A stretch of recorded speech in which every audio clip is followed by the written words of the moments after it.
the cloud native computing foundation landscape is large and interesting, but something I know that I've heard that we've been working with both at Red Hat and it's open source is Tekton. Is this and it's part of like integrating this into a continuous delivery. So maybe we could start there and just see where it takes us. Right. Well, what's really happened here is as we've evolved with Kubernetes, we found that it really makes sense to have associated components like Tekton in the CI/CD space that really are cloud native from the start. And what we've been doing in the past is essentially gluing a pre-cloud native CI/CD system onto Kubernetes, and it works. It does the job.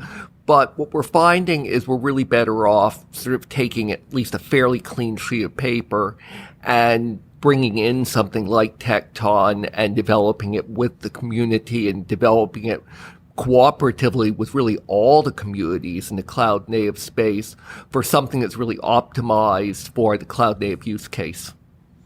Yeah, I'm really glad to hear you say that, because I think that's been one of the more interesting aspects for me of the Kubernetes landscape, is that it's really forced kind of every facet of IT to be rethought in terms of the ideas that are embedded in things like Kubernetes. And so we're seeing that in CI/CD, and we're seeing it in monitoring, and we're seeing it in security, and we're seeing it in all these domains. And if you look at the kind of the ecosystem of players, there's almost always this like interesting split between the people who had solutions, kind of pre-cloud native solutions that have tried to figure out how to graft their thing onto the new world, and then the people who have said, hey, let's take a new approach, and whether that's an open source project or a product, and bring that in. And so it's been interesting to watch the tension between those two kind of approaches to adapting to cloud native. Tekton is a manifestation of that in the CI space, right?